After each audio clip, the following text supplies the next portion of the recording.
எலியா சொன்னபடி இஸ்ரேல் ஜனங்களும் பாகா தீர்க்கதரிசிகளும் கூட்டம் கூடுறாங்க. ஆகாப் காலத்தில் இருந்த இஸ்ரேல் மக்கள் யெகோவா தேவனையும் ஒரு பக்கம் கும்பிட்டாங்க, இன்னொரு பக்கம் விக்கிரகத்தையும் கும்பிட்டாங்க. அதுக்கு எலியா, எது வரைக்கும் குந்தி குந்தி நடப்பீங்க? ஒன்று தேவனை மட்டும் கும்பிடுங்க, இல்லை விக்கிரகத்திட்டையே முழுசா போயிடுங்கன்னு சொல்றாரு. இதே போலதான் இப்பவும் ஆவிக்குரிய சபைக்கும் வருவாங்க, பழைய வழக்கப்படி விக்கிரகத்திட்டையும் போவாங்க. ஒருத்தட்ட வேலை பார்ப்பாங்க, அவங்களுக்கு போட்டியா இருக்கிறவங்ககிட்ட போய் அவங்க ஓனரோட சீக்ரெட்ஸையும் சொல்லி ஸ்பையா இருப்பாங்க.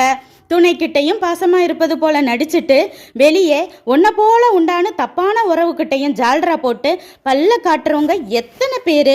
எப்படியும் கெட்டவங்க ரிலேஷன்ஷிப் ஒரு நாள் க்ளோஸ் ஆகிடுச்சுன்னா நல்லவங்க கிட்ட திருந்திட்டதை போல நடிச்சு அங்கேயும் ஒட்டிக்கலாம்.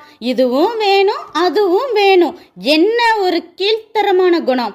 கர்த்தருக்கு ஈக்குவலா விக்கிரகத்தை வச்சா தாகோன் சிலை எப்படி கர்த்தருடைய பெட்டிக்கு முன்னாடி விழுந்து நொறுங்குச்சோ, அதே போல நீங்க விக்கிரகமா நினைக்கிற மனிதர்கள், பணம், வேலை, படிப்பை தேவன் நொறுக்கி போடுவார். தேவனிடம் தேவ பிள்ளைங்க கிட்ட விளையாடாதீங்க, ஜாக்கிரதை.